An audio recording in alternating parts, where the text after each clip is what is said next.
Hello നമസ്കാരം welcome back to Reshma's happy land. അപ്പോൾ എല്ലാവരും സുഖമായിട്ടിരിക്കുകയാണെന്ന് വിചാരിക്കുന്നു. ഇന്ന് ഞാൻ വന്നിട്ടുള്ളത് നമ്മുടെ ചോക്കോലാവ ഇഡ്ലി കേക്കിൻ്റെ റെസിപ്പി ആയിട്ടാണ്. അപ്പം ഞാനിത് 3 ഇൻഗ്രീഡിയൻസ് മാത്രം വെച്ചുണ്ടാക്കിയിട്ടുള്ള ഒരു കേക്കാണ്. അപ്പം നിങ്ങൾ കണ്ടു നോക്കുക കേട്ടോ എങ്ങനെയാണ് നമ്മുടെ ചോക്കോലാവ ഇഡ്ലി കേക്ക് ഉണ്ടാക്കിയിട്ടുള്ളത്.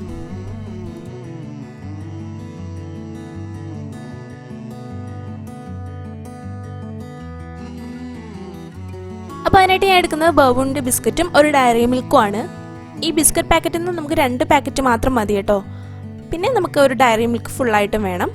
അപ്പോൾ ആദ്യം തന്നെ നമുക്ക് ഈ ഡയറി മിൽക്ക് ഒന്ന് മെൽറ്റ് ചെയ്തെടുക്കണം. അതിനായിട്ട് ഞാൻ ചെയ്യുന്നത് ഡബിൾ ബോയിൽ ചെയ്യുകയാണ് ചെയ്യുന്നത് കേട്ടോ. ഇതിപ്പോൾ ഞാൻ വാങ്ങിയപ്പോൾ നട്ട്സുള്ള ഡയറി മിൽക്ക് കിട്ടിയെന്നേ ഉള്ളൂ. നിങ്ങൾക്ക് വേണമെന്നുണ്ടെങ്കിൽ നട്ട്സ് ഇല്ലാത്ത ഡയറി മിൽക്ക് ഇതിലേക്ക് യൂസ് ചെയ്യാം. അതാവുമ്പോൾ നമുക്ക് ആ ക്രീം മാത്രമായിട്ട് കിട്ടുകയും ചെയ്യും കേട്ടോ. അപ്പോൾ ഡയറി മിൽക്ക് ഇവിടെ മെൽറ്റായി കിട്ടി. ഇനി ഈ സമയം കൊണ്ട് നമുക്ക് നമ്മുടെ ബിസ്ക്കറ്റ് ഒന്ന് പൊടിച്ചെടുക്കാം. ഇനി നമുക്ക് ബാറ്റർ ഉണ്ടാക്കിയെടുക്കാം. അതിനായിട്ട് നമ്മൾ പൊടിച്ചു വെച്ചിരിക്കുന്ന ബിസ്ക്കറ്റിലേക്ക് 1 ഗ്ലാസ് പാല് ചേർത്ത് നന്നായിട്ടൊന്ന് മിക്സ് ചെയ്തെടുക്കണം. അപ്പം നിങ്ങൾ ചെയ്യുമ്പോൾ 1 ഗ്ലാസ് പാല് ഫുള്ളായിട്ട് ചേർക്കരുത് കേട്ടോ. ഇത് ഞാൻ ഫസ്റ്റ് ടൈം ചെയ്തുകൊണ്ട് എനിക്ക് അറിയത്തില്ലായിരുന്നു. ഒരു 1/4 ഗ്ലാസ് പാല് കറക്റ്റായിരിക്കും. ഞാനിത് ചെയ്തൊന്നപ്പോഴാണ് മനസ്സിലായത് ഇത്രയും ലൂസ് ആവേണ്ട കാര്യമില്ല. കുറച്ചും കൂടി തിക്കായിട്ടിരുന്നാൽ നമ്മുടെ കേക്ക് അത്രയും പെർഫെക്റ്റ് ആയിട്ട് കിട്ടും കേട്ടോ. ഇനി നമ്മുടെ ഇഡ്ഡലി പാത്രം ഒരു 5 മിനിറ്റ് പ്രീ ഹീറ്റ് ചെയ്യാനായിട്ട് വെക്കാം. ഇനി നമ്മുടെ ഇഡ്ഡലി തട്ടിലേക്ക് കുറച്ച് സൺഫ്ലവർ ഓയിൽ ഒന്ന് തടവിയ ശേഷം നമ്മുടെ ബാറ്റർ സെറ്റ് ചെയ്തെടുക്കാം.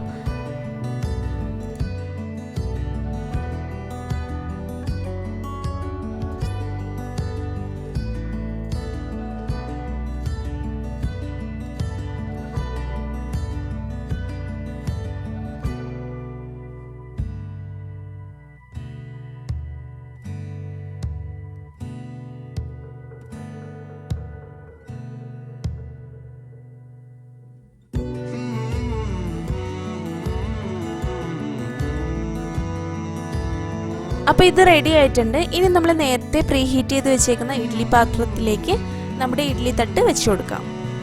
ഇതൊന്നും പറയേണ്ട കാര്യമില്ല, നമ്മൾ ഇഡ്ഡലിക്ക് ചെയ്യുന്ന സെയിം പ്രൊസീജിയർ തന്നെയാണ് ഇതിലും.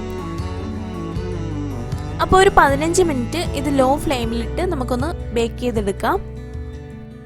അങ്ങനെ ഇതാ 15 മിനിറ്റ് കഴിഞ്ഞു. അതിന് ശേഷമുള്ളൊരവസ്ഥയാണിത്.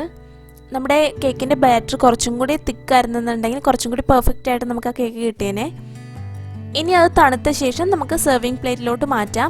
അപ്പോൾ നിങ്ങൾ ചെയ്യുമ്പോൾ നമ്മുടെ ബാറ്റർ കുറച്ചും കൂടി തിക്കായിട്ട് വേണം ചെയ്യാനായിട്ട്. ഏതായാലും നമ്മുടെ കേക്ക് നല്ല സോഫ്റ്റ് ആയിരുന്നു, അതുപോലെ നല്ല ടേസ്റ്റും ആയിരുന്നു കേട്ടോ. കുട്ടികൾക്ക് പെട്ടെന്ന് കേക്ക് വേണമെന്ന് പറയുകയാണെന്നുണ്ടെങ്കിൽ നമുക്ക് എളുപ്പ വഴിയിൽ ചെയ്തെടുക്കാൻ പറ്റുന്നൊരു റെസിപ്പിയും കൂടിയാണിത്. അപ്പോൾ ഇഷ്ടപ്പെട്ടുള്ളവർ എന്തായാലും ട്രൈ ചെയ്ത് നോക്കിയിട്ട് ഫീഡ്ബാക്ക് അറിയിക്കണം കേട്ടോ. അപ്പോൾ ഇനി നല്ലൊരു വീഡിയോ കാണുന്നവരെ stay healthy, be safe and by.